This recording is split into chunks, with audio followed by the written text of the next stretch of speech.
नमस्कार, मैं हूं अर्नब और आपका स्वागत है मेरे YouTube channel think easy with Arnab पर। जैसे कि पिछले दिन के वीडियो में हमने एक श्लोक बताए थे, कलौ चंडी विनायकौ, अर्थात कली में भगवती और गणपति यह दोनों प्रत्यक्ष देव माने गए हैं। कली काल में भगवती की उपासना और गणपति की उपासना से आशु फल की प्राप्ति हो जाती है। तो गणपति के ऊपर पिछला दिन तो हमने बताए थे। अब प्रश्न है, फिर भगवती कौन है, उनका स्वरूप क्या है। तो आज का जो वीडियो है वो मां भगवती जगदम्बा के ऊपर है।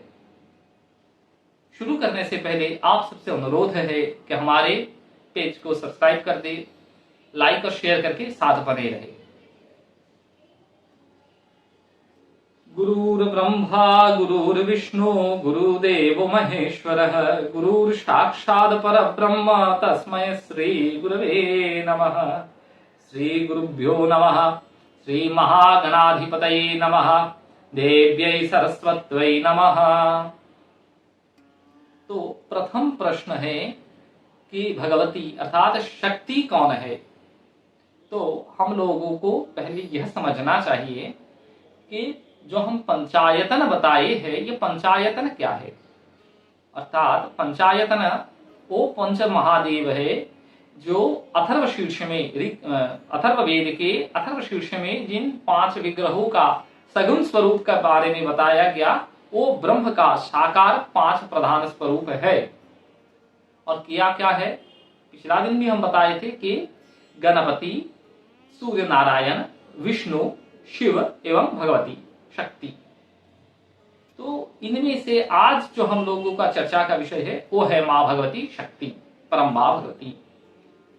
तो शक्ति कौन है और उनका स्वरूप कैसा है, प्रथम प्रश्न यही आता है।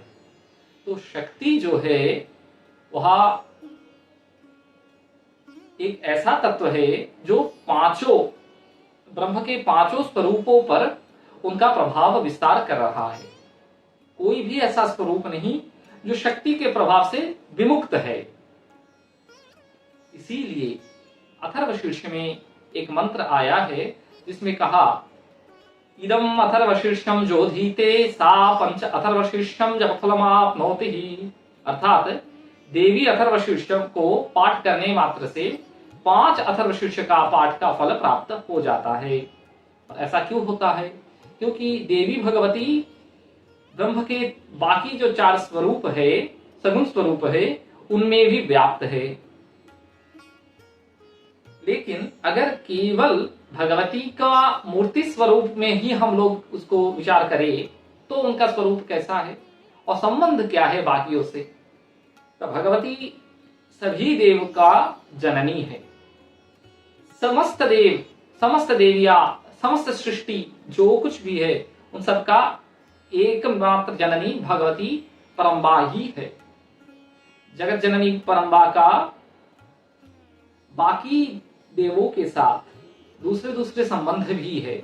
जैसे भगवान कृष्ण के साथ वे सखी रूप में, गोपी रूप में आदि में विद्यमान है। राम जी के साथ उनके पत्नी सीता रूप में है। शंकर भगवान के साथ उनके सहधर्मिणी पार्वती जी के स्वरूप में है। लेकिन इसका अर्थ ये नहीं समझना चाहिए कि केवल वे उनके पत्नी ही है या सखी ही है या गोपी ही है। वे प्रधान रूप से सभी के जननी है। और इसका प्रमाण क्या है, क्योंकि शास्त्रम धर्म प्रमाणन्ते, धर्म का प्रमाण शास्त्र है। और शास्त्रों में इन बात का प्रमाण है क्या, ऐसा प्रश्न आएगा। क्योंकि हमारे कहने से या आपके सुन लेने मात्र से धर्म प्रतिष्ठा नहीं हो जाएगा। धर्म को प्रतिष्ठा करने के लिए शास्त्रों का, वचनों का जरूरत होता है। तो इसका प्रमाण क्या है कि भगवती सबके जननी है। देवी सप्तस्वती के प्राधानिक रहस्य नामक जो अध्याय है उसको पढ़ेंगे तो कहा गया, सर्वसाध्यम महालक्ष्मी श्री गुणाम परमेश्वरी। सबके आदि वो परम्बा जगदम्बा ही है। और जिनके प्रभाव से, जिनसे रजगुण महालक्ष्मी के स्वरूप में, जिनसे तमगुण महाकाली के स्वरूप में और जिनके सत्यगुण महासरस्वती के स्वरूप में प्रकट हुए और बाद में उन्हीं उन्हीं से दो दो करके जुगलों का उत्पन्न हो गया, और वही ब्रह्मा विष्णु रुद्र है और पार्वती लक्ष्मी और सरस्वती है, जिनका आपस में मैथुन संबंध का स्थापित हो गया। मिथुन के रूप में अर्थात जोड़े के रूप में शिव पार्वती, विष्णु महालक्ष्मी एवं सरस्वती एवं ब्रह्मा जी का मिथुन के स्वरूप में स्थिति करके भगवती ने सृष्टि स्थिति और लय का निर्देश किया। तो यह प्रमाण देवी सप्तशती में प्राप्त हो जाता है। तो इसके बाद में जो प्रश्न आएगा वो है भगवती का धाम क्या है, भगवती का निवास कहाँ है। देखिए, भगवती का निवास सर्वत्र है, ये सर्वव्यापक है, उनका छोड़कर बाकी किसी का अस्तित्व ही नहीं है, ऐसा शाक्त धर्म में माना जाता है। किंतु फिर भी अगर हम लोगों को कोई एक धाम को निर्दिष्ट करना पड़े तो भगवती का धाम मूल रूप से मणिद्वीप को माना गया है।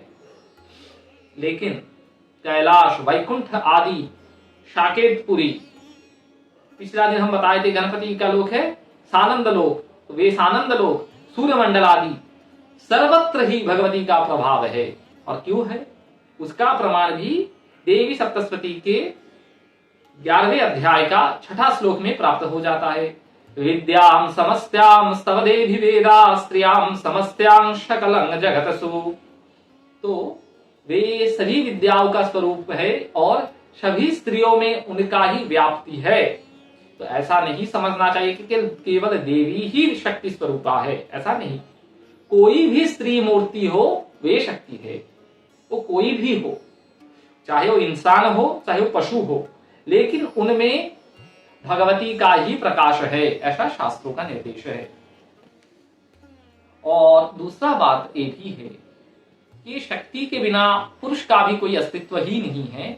यह भी शाक्त दर्शन का एक अपरिहार्य अंग है, क्योंकि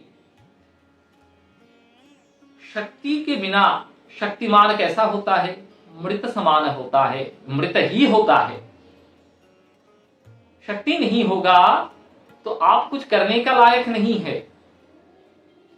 तो यह जो पुरुष शरीर हम लोगों को दिखता है, हम लोग अहंकार हो जाते हैं कि हम पुरुष है, लेकिन इस पुरुष को चला भी रहा है वही परम शक्ति।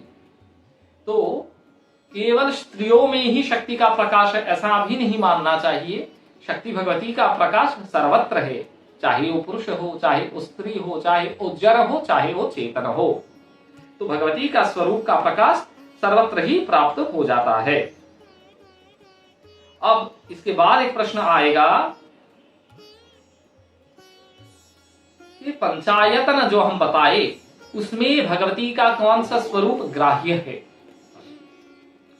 तो देखिए, पंचायतन का जो प्रधान व्याप्ति है वह हम पहले बताया कि अथर्ववेद का 5 अथर्व शीर्षों ही से होता है। 5 अथर्व शीर्ष में जो स्वरूप वर्णित है वे ही परम तत्व का 5 प्रधान स्वगुण स्वरूप माना गया है। अब अथर्व शीर्ष में देवी भगवती का दुर्गा स्वरूप, ललिता स्वरूप और भुवनेश्वरी स्वरूप, इन तीनों का ही वर्णन स्पष्ट रूप से मिलता है। मंत्र को सूत्राकार में भी उधर प्रस्तुत किया गया है। काम योनि कमला इत्यादि जो मंत्र उधर मिलता है उसमें गुह्य रूप से भगवती महात्रिपुर सुंदरी का 15 मंत्रों का ही उपदेश है। फिर नवार्न चंडी का भी मंत्र का उपदेश उधर है और भगवती भुवनेश्वरी को शक्ति का प्रधान प्रतिनिधि माना गया। किंतु बंगाल आदि के क्रम में दुर्गा देवी का विशेष प्रभाव विस्तार है और उनमें भी तांत्रिक क्रम का प्रभाव इधर अधिक होने पर दुर्गा का वैदिक स्वरूप को नाग्राह्य होकर तांत्रिक स्वरूप का मान्यता अधिक है। फिर प्रश्न आएगा देवी भगवती का भैरव अर्थात उनके साथ उनका जो कॉन्सर्न है वो कौन है। तो भगवती का भुवनेश्वरी रूप में त्र्यंबक शिव ही उनका भैरव है। ललिता परमेश्वरी के रूप में कामेश्वर और दुर्गा देवी के रूप में नीलकंठ या नारद। अब नारद को बीना बजाने वाला हरे कृष्ण करने वाला नारद ना समझे। यह नारद ब्रह्मा विष्णु रुद्र का घनीभूत रूप है। ये नारद का तत्व विशाल है, तो इसके ऊपर अभी विराट आलोचना करना संभव तो होगा नहीं, लेकिन हम आशा रखते हैं कि शंकर भगवान के ऊपर जब हम वीडियो बनाएंगे तब शायद नारद का तत्व के ऊपर हम लोग थोड़ा रोशनी डाल पाएंगे। इसको छोड़ने पर भी देवी का अनंत भैरव का स्वरूप प्राप्त हो जाता है। जैसे राधा जी अगर माने, राधा जी को शक्ति मान लेते हैं तो उनका भैरव के रूप में गोविंद जी प्रतिष्ठित हो जाएंगे। सीता जी को शक्ति के रूप में माने तो रामचंद्र जी उनके भैरव के रूप में प्रतिष्ठित हो जाएंगे। इसी तरह से शक्ति अनंत है और शक्ति का भैरव का स्वरूप भी अनंत अनंत ही है। और 10 महाविद्याएं जो है उनका हरेक का निज धाम पृथक है, निर्दिष्ट है। हरेक शक्ति का निज धाम एक है और हरेक शक्ति का एक भैरव है। पिछला दिन हम बताए थे कि गणपति निर्दिष्ट है हर 10 महाविद्या में, लेकिन उनका भैरव, उनका जोगिनी, उनका वटुक, उनका धाम इत्यादि इत्यादि भी निर्दिष्ट है। तो वो विषय पर चर्चा हम लोग 10 महाविद्या सीरीज आगे जब आएगा उसमें करेंगे विस्तार से। फिर एक प्रश्न होता है कि शक्ति का प्रिय और अप्रिय वस्तुओं में क्या चीज गिना जाए।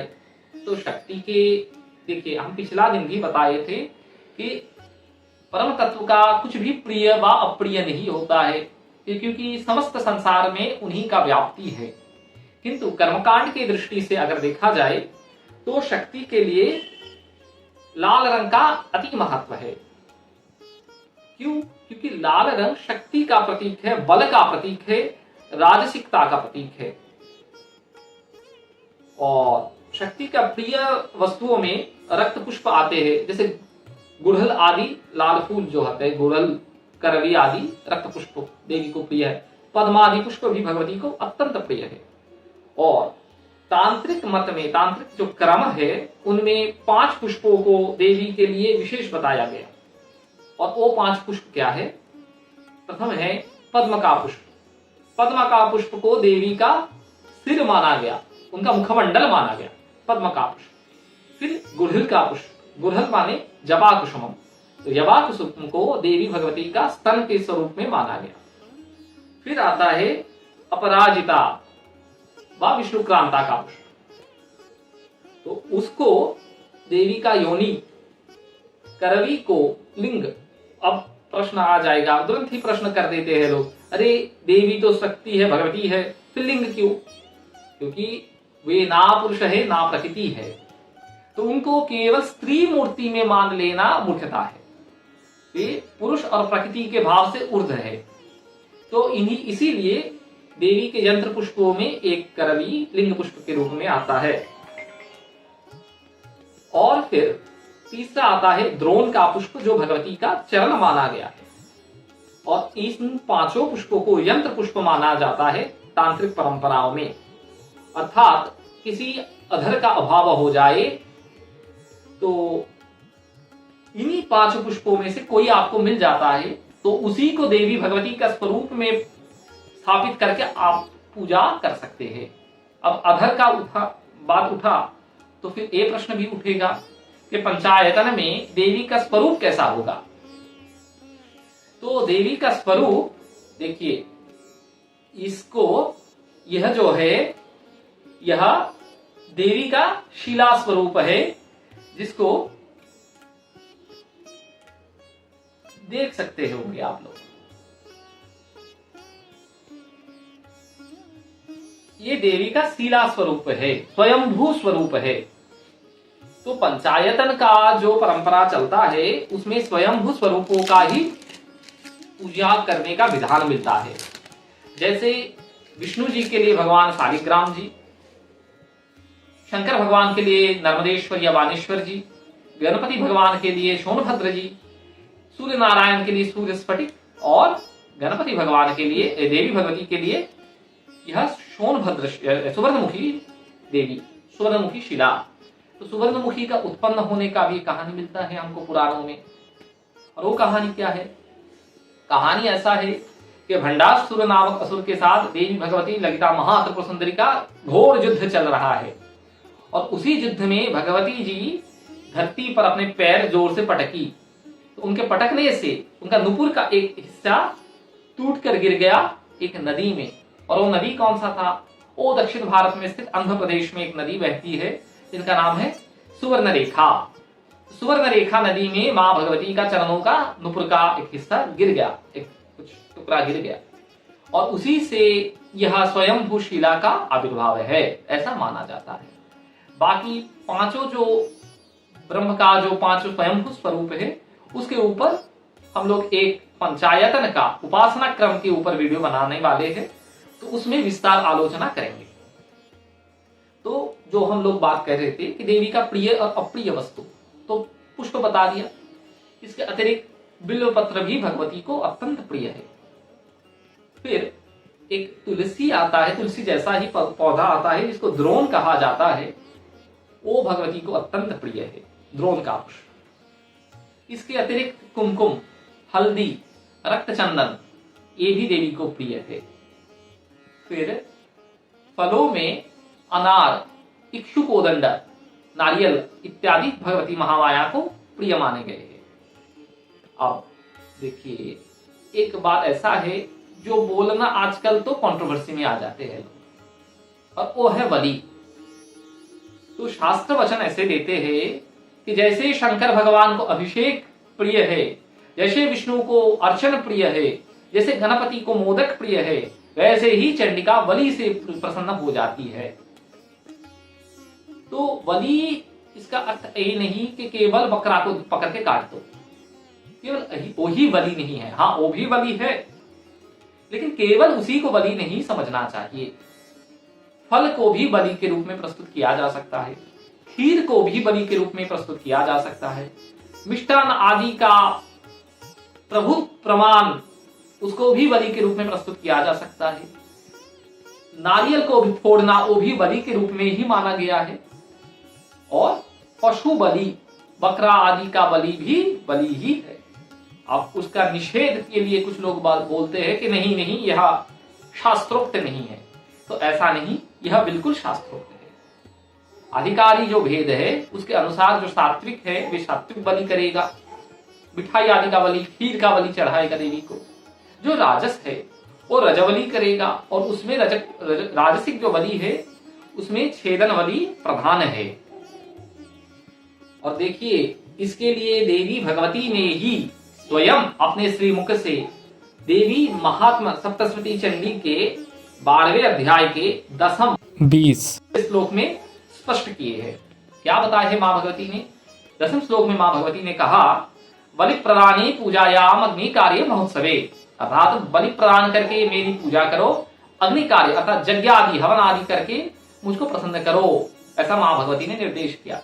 अब कुछ लोग बोलेगा, अरे तो यह तो फल का बलि हो सकता है, नारियल का बलि हो सकता है, खीर का बलि हो सकता है, पशु कैसे मान ले?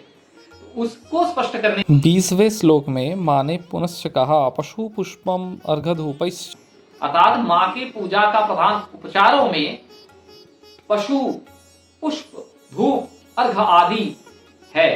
तो इधर बलि और उधर पशु दो शब्द प्राप्त होता है, और इसका अर्थ यही है कि देवी भगवती को पशु बलि प्रिय है, और इसको अमान्य करने का कोई व्यवस्था नहीं है। इसको किसी भी तर्क से अमान्य नहीं किया जा सकता। देवी के जितने भी प्रधान शक्तिपीठ है सभी में मां भगवती बलि को ग्रहण करती ही है। अब एक बात उठा कि शक्तिपीठ, अब शक्तिपीठ क्या है? तो जैसे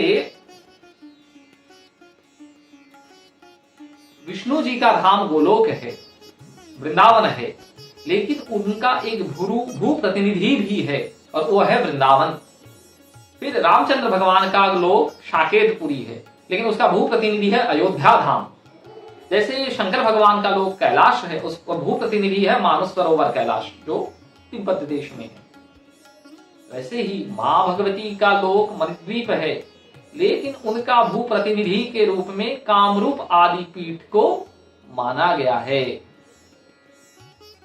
तो कितने शक्तिपीठ है, विविध तंत्रों में और विविध पुराणों में हम लोगों को वर्णन मिल जाता है कि 4 शक्तिपीठ है, प्रमुख 4 शक्तिपीठ है। 4 कौन कौन से शक्तिपीठ है?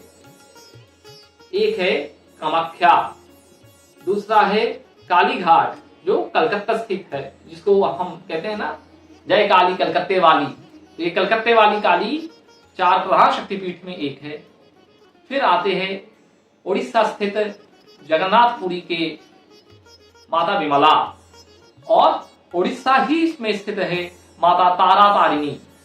यह 4 पीठों को प्रधान शक्तिपीठों का दर्जा प्राप्त है। मतांतर भी है। मतांतर में कामाख्या, फिर कोल्हापुर महालक्ष्मी, फिर देवी ज्वालामुखी, और एक को लेके कई मत है। कहीं पर वो शारदांबा है काश्मीर वाले, कहीं पर वो कांची के कामाक्षी है, और कहीं पर वो कलकत्ता के माता भगवती दक्षिण कालिका है। तो यह 4 शक्तिपीठ का मान्यता है। इसके अतिरिक्त फिर 18 शक्तिपीठ का भी उल्लेख है।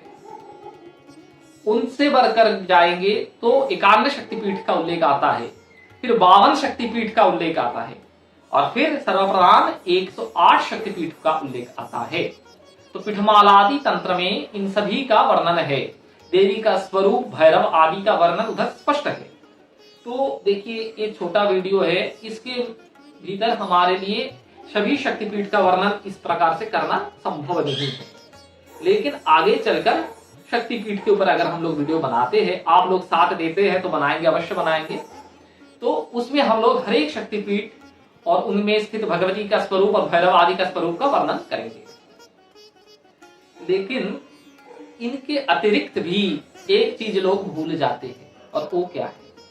वो ग्राम देवी। देखिए, कोई ऐसा नगर नहीं, कोई ऐसा ग्राम नहीं, कोई ऐसा राज्य नहीं जहां शक्ति भगवती का प्रतिष्ठा नहीं है। हर ग्राम का, हर कुल का अधीश्वरी देवी ही है। कुल देवी के रूप में मां भगवती सभी कुलों में स्थित है, सभी ग्रामों में ग्राम देवी के रूप में स्थित है। तो उनको उल्लंघन करना, उनका अमर्यादा करना कभी भी शास्त्रोचित व्यवस्था नहीं मानी जाएगी, और ये अपराध में ही गिना जाएगा। और देखिए, अपने घर में माँ है, बहन है, पत्नी है, तो उनको भी माँ भगवती का ही प्रधान स्वरूप मानकर उनका अर्चन वंदन आदि करना चाहिए। उनको उल्लंघन करने के बाद अगर आप बहुत आडंबर से देवी का प्रतिमा का, कलश का, घट का, विग्रह का पूजा करते हैं, लेकिन अपने जननी को, अपने भगनी को, अपनी सहधर्मिणी को नहीं मान रहे हैं, उनका मर्यादा का उल्लंघन कर रहे हैं, तो जान लीजिए, निश्चित जान लीजिए कि मां भगवती का कृपा आप कभी प्राप्त नहीं हो सकते। हर शक्ति उपासक का यह धर्म है कि वे चलंत जो जीवित शक्तियां हैं उनके सानिध्य में उनका मान रखे, और केवल अपने रिश्तों में ही नहीं, कोई भी स्त्री आपको दिखे तो वो आपके लिए नमस्य है। और यह हमारे सनातन धर्म का गरिमा है कि हम स्त्रियों को भोग का पदार्थ नहीं, अपितु पूजन का और उपासना का अधर मानते हैं। फिर एक प्रश्न आएगा कि देवी भगवती का तिथि वार आदि क्या है? तो उसके लिए अष्टमी को सर्वप्रधान माना गया है। अष्टमी देवी भगवती का सबसे प्रिय तिथियों में एक है, चाहे वो कृष्ण पक्ष का हो, चाहे वो शुक्ल पक्ष का हो। लेकिन इसका अधिक भी नवमी, चतुर्दशी, अमावस्या, पूर्णिमा, संक्रांति एवं देवी का जयंती जो होते हैं। देवी का देखिए, उनका ना जन्म है ना मृत्यु है, लेकिन फिर भी लीला करने के लिए वे बार बार विविध स्वरूपों में प्रकट हो जाती है। तो उनका वो जो आविर्भाव का जो तिथि, वो जयंती कहलाए। जैसे गीता में श्री भगवान कहा, यदा यदा हि धर्मस्य ग्लानिर्भवति भारत अभ्युत्थानम् अधर्मस्य तदात्मानं सृजम्यहम् परित्राणाय साधूनां विनाशाय च दुष्कृतं धर्म संस्थापनार्थाय संभवामि युगे युगे। तो वे, उनका ना आदि है, ना अंत है, ना जन्म है, ना मृत्यु है, लेकिन फिर भी धर्म का रक्षण के लिए वे बार बार प्रकट होंगे। यह गीता में भगवान श्री कृष्ण ने कहा। और यही बात मां भगवती ने भी देवी महात्म्य में कहे है। उन्होंने कहा, इत्थम यदा यदा बाधा दानवोत्थ्या भविष्यति तदा तदा मतिर्याहं करिष्यामि संशयः। कि जब जब दैत्य दानवों का उपद्रव होगा, जब जब धर्म का हानि होगा, कि तुम संशय ना करो, हम आविर्भूत हो जाएंगे, हम प्रकट हो जाएंगे। और ऐसा ना मानिए कि दैत्य दानव आदि केवल बाहर आते हैं। वो बड़े सिंह वाले, बड़े दांत वाले ही दैत्य और दानव होते हैं। आपके और हमारे मन के भीतर सबसे बड़ा पिशाच बैठा हुआ है। क्रोध, काम, लोभ, मोह, मद, मत्सर्य आदि सबसे प्रमुख असुर है। और उनके दमन के लिए मां भगवती नित्य ही चित्त में उदित होते हैं। तो उनको चित्त में ध्यान धारणा कीजिए। और उनका उपासना तो नित्य निरंतर है। उनका उपासना का कोई तिथि निर्दिष्ट नहीं ही है, ये सर्वव्यापक है और सभी उन्हीं में स्थित है। लेकिन फिर भी कर्मकांड के रूप में हम लोग इन सब तिथियों को मानते हैं। और वार के रूप में उनका मंगल का वार, अंगारक वार, फिर शुक्र का वार और शनि का वार, यह 3 बार देवी भगवती को प्रिय माने गए हैं। उनमें से सर्वभारतीय में शुक्रवार को देवी का विशेष मान्यता दिया जाता है। शुक्रवार को देवी के लिए विशेष मान दिया गया है। तो शुक्रवार को ललिता सहस्त्रनाम आदि का पाठ इत्यादि का विशेष महिमा बताए जाते हैं। और इस प्रसंग में एक और बात भी कहते हैं, देवी अथर्वशीर्ष, जो शुरू से हम बता रहे हैं, देवी अथर्वशीर्ष, देवी अथर्वशीर्ष, उस अथर्वशीर्ष में मंगलवार को भी विशेष बताया गया। और क्या बताया गया? बताया गया कि भौमाश्विन्यम, तो भौमाश्विनी योग में, अर्थात भौम माने मंगल, मंगलवार को अगर अश्विनी नक्षत्र का योग हो जाता है, तब उसमें देखिए उधर मंत्र ऐसे मिलते हैं अथर्वशीर्ष में, भौमाश्विन्यं महादेवी सन्निधौ जप्त्वा महामृत्युं तरति सा महामृत्युं तरति। अर्थात मंगलवार को अश्विनी नक्षत्र का योग हो जाए और ये समय देवी भगवती के सानिध्य में बैठकर कोई देवी अथर्वशीर्ष का अध्ययन करे, पाठ करे, तो उनको महामृत्यु से तरण हो जाता है। अब महामृत्यु क्या होगा? मृत्यु मृत्यु है, जन्म जन्म है, तो महामृत्यु क्या है? तो इसको पंडितों ने कहा कि बार बार मृत्यु ही महामृत्यु है। बार बार मरना, तो बार बार कौन मरेगा जी? बार बार जो जन्म लेगा वही बार बार मरेगा। तो बार बार मरने वाले को महामृत्यु कहा गया, बार बार मरने को। तो अर्थात महामृत्यु तरती, अर्थात महामृत्यु नहीं होगा, अर्थात जन्म मृत्यु के जो चक्र है, जो बंधन है, देवी भगवती का करुणा से वह खंडित हो जाएगा और अनंत काल के लिए देवी के लोक में स्थिति मिल जाएगा साधक को। अब यह एक बहुत बड़ा प्रश्न है कि भगवती के लोक में कैसे स्थिति मिलेगा। ये भी प्रश्न होगा कि भगवती का लोक में स्थिति कैसे मिलेगा। तो यह भाव के ऊपर है। शास्त्र कहते हैं भावग्राही जनार्दन। यह जनार्दन शब्द को केवल विष्णु जी के प्रतीक मानना उचित नहीं है। यह समस्त परम तत्व के रूप में ही वो जनार्दन शब्द का प्रयोग है। तो भगवान भाव ग्रहण करते हैं, भगवती भी भावी को ग्रहण करते हैं। तो किसी को वात्सल्य का रूप में भगवती को उपासना करा, तो उसको वात्सल्य के रूप में, उसको अपने कन्या के रूप में भगवती दिखेगा। फिर आप प्रेयसी के रूप में उपासना करें तो उस स्वरूप में प्राप्त हो जाएगा। तो भगवती को हर स्वरूप में प्राप्त किया जा सकता है और भगवती को आप जिस भाव से चाहिएगा उस हिसाब से आपको मुक्ति का भी प्राप्त होगा। भगवती सायुज्य मुक्ति, सारूप मुक्ति, सालोक्य मुक्ति सभी देने को समर्थ है और एक विशेष मुक्ति भी वे दे सकती है और वो है निर्वाण मुक्ति, अर्थात वे अपने भीतर समाश्रित कर लेती है साधक को।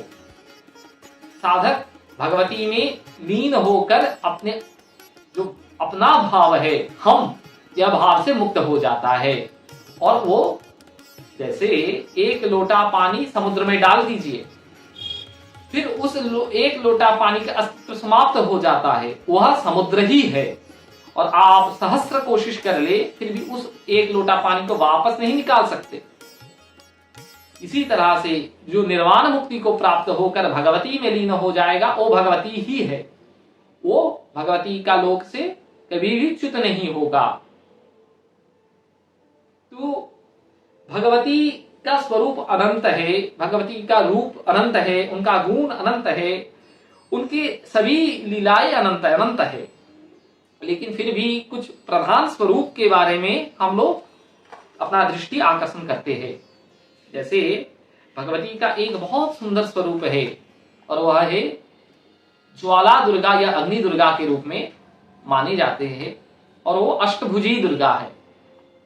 जो शेरों वाली माता जी का हम लोग पूजा करते हैं ना, वे है। और वे कैसे दिखते हैं? तो शास्त्र कहते हैं, विद्युद्दाम समप्रभाम मृगपतिम स्कंधस्थिताम भीषणाम कन्याभि करवाल खेट विलसद स्तैर्षेविताम हस्तै शक्रगुणै गदां शिखेट विलशंश्चापं गुणं तर्जनीं बिभ्राणाम अमलत्मिकां शशिधरां दुर्गां स्त्रिनेत्रं भजे। अर्थात विद्युत के समान प्रभायुक्त है। विद्युत माने बिजली, बिजली का जैसा उज्जवल प्रभा है, भगवती का स्वरूप ऐसा है। और मृगपति स्कंध स्थिताम भीषणम, वे भीषण है। और मृगपति अर्थात सिंह के ऊपर वे स्थिर है। कन्याएं अपने हाथ में ढाल और करवारी अर्थात तरवाल लेकर उनकी सेवा में नियुक्त है। और वे भगवती के स्वरूप हाथों में क्या आयुध है? उनके हाथ में चक्र है, गदा है, खेटक है, खेटक अर्थात ढाल है, चाप है, चाप अर्थात धनुष है, गुण है, गुण अर्थात धनुष का जो सूत्र होता है उसको क्या कहा जाता है? हिंदी में क्या कहते हैं हमको अभी याद नहीं आ रहा है। उसको शास्त्रों में गुण कहा गया। रामचंद्र जी ने जो गुण चढ़ाए थे ना धनुष के ऊपर, शिव धनुष के ऊपर, वही। और फिर तर्जनी मुद्रा है भगवती के हाथों में। उनके सिरों में चंद्रमा विराजमान है, त्रिनेत्र है, और सभी कल्याण को देने वाली वे भगवती अंबिका है। ये एक बहुत प्रधान स्वरूप है मां भगवती का। फिर एक स्वरूप है शक्ति का निज स्वरूप माना जाने वाला एक स्वरूप है, और उनमें भगवती का तात्विक स्वरूप का पूर्ण व्याख्या भी मिल जाता है। देखिए कितना सुंदर है। कहा गया, सूक्ष्माति सूक्ष्मं परमां परमात्मा स्वरूपिणीं चैतन्यां शाश्वतीं नित्यां शिवस्थ्यां त्रिगुणात्मिकाम्।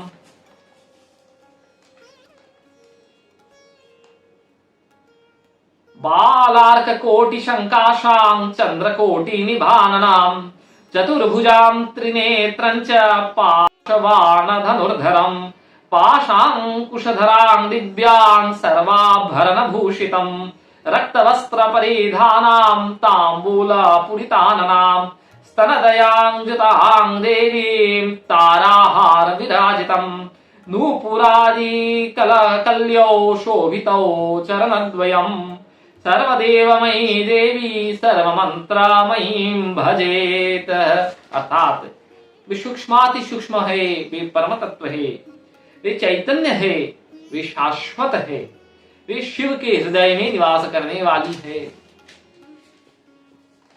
वे बालार्क कोटि प्रभायुक्त है। बालक माने जो सूर्य उगने के समय जो बाल सूर्य का स्वरूप है, लाल रंग का प्रभायुक्त जो कोमल सूर्य है, जैसे कोटि सूर्य का प्रभायुक्त कर दे तो भगवती का स्वरूप वैसा है। और चंद्र कोटि के समान उनके मुखमंडल है। चतुर्भुज में पाश, अंकुश, धनुर और वान धारण कर रहे हैं। वे 3 नेत्रों युक्त है। रक्त वस्त्र परिधान में उनके देह पर रक्त वस्त्र है, और उनके मुख में तांबुल है। तांबुल माने पान है, उनके मुख में पान है। हाँ, ये हम बताना भूल गए थे कि देवी भगवती का अति प्रिय द्रव्य एक है पान। ललिता सहस्त्र नाम में भी हम लोगों को नाम मिल जाता है तांबूला पुरितामुखीम। तो तांबुल भगवती को अत्यंत प्रिय है।